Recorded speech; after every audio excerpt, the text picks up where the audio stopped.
Assalamualaikum warahmatullahi wabarakatuh. Sebelumnya izinkan saya memperkenalkan diri. Nama saya Gilang Fajar Ramawan dengan NIM 2407030164 dari Prodi Manajemen. Di sini saya akan menjelaskan artikel populer yang telah saya buat, yaitu berhenti sebelum membagikan, panduan mengenali, mencegah, dan juga melawan hoax. Bayangkan kamu sedang asik scrolling FYP dan muncul sebuah video pendek dengan audio yang dramatis dan kata-kata yang sangat menarik perhatian. Kata-kata tersebut berbunyi, kebijakan baru dari pemerintah akan membuat jutaan orang rugi, dan mereka sengaja menyembunyikan ini dari kamu. Seketika setelah kamu membaca ini, kamu akan merasa cemas dan juga marah, dan akan langsung membagikan informasi ini ke teman-temanmu. Tetapi apakah kamu pernah berhenti sejenak dan bertanya, ini beneran gak sih? Nah, itu adalah cara kerja hoax di zaman sekarang, di mana riset dari jurnal Science pada tahun 2018 membuktikan bahwa informasi palsu menyebar 6 kali lebih cepat daripada fakta. Kenapa? Karena algoritma dari media sosial sekarang itu lebih mengutamakan engagement dan konten-konten hoax yang menargetkan emosi, kemarahan, dan kecemasan merupakan konten dengan potensi engagement tinggi. Berdasarkan laporan digital pada tahun 2025, terdapat 143 juta orang Indonesia di media sosial. Dan menurut Komdiji, meskipun secara angka laporan kasus hoax sekarang sudah mulai menurun, akan tetapi kualitas dari hoax tersebut mengalami peningkatan yang signifikan. Di zaman sekarang, hoax itu bukan lagi teks pesan yang dibagikan di grup-grup WA dengan bahasa-bahasa yang aneh dan kata-kata yang dipaksakan. Sekarang hoax itu berbentuk video asli yang diberikan voice over AI, diedit, dan ditargetkan untuk mendapatkan engagement paling banyak. Nah, dampaknya apa? Dampaknya adalah reputasi dari seseorang ataupun organisasi atau instansi menjadi hancur, adanya kepanikan publik, dan juga resiko adanya perpecahan.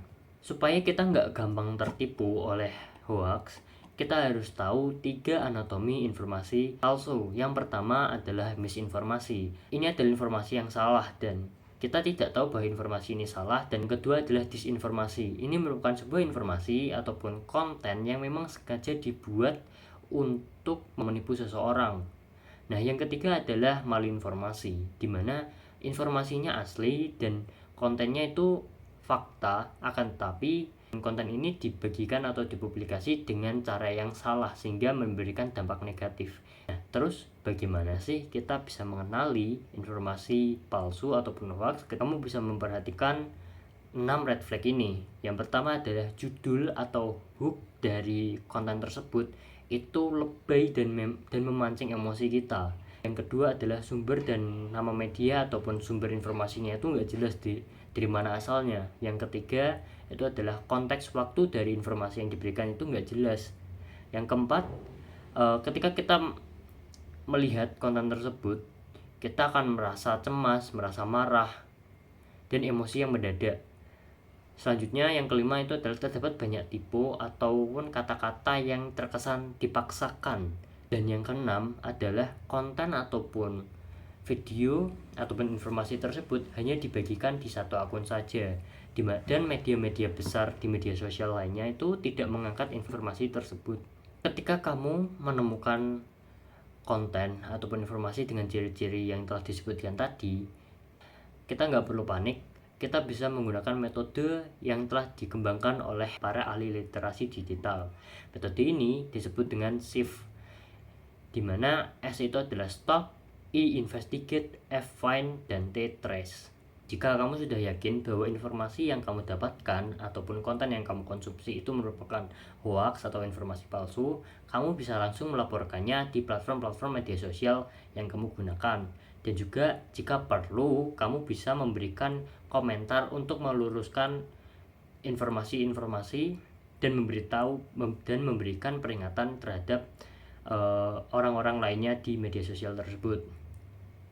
Dari apa yang telah saya jelaskan tadi, kita bisa tahu bahwa satu jeda kecil sebelum kita membagikan sebuah konten itu bisa memutus rantai penyebaran hoax.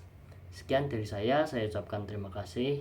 Saya ingin minta maaf jika terdapat salah-salah kata ataupun kesalahan perbuatan selama video ini berlangsung. Sekian dari saya. Assalamualaikum warahmatullahi wabarakatuh.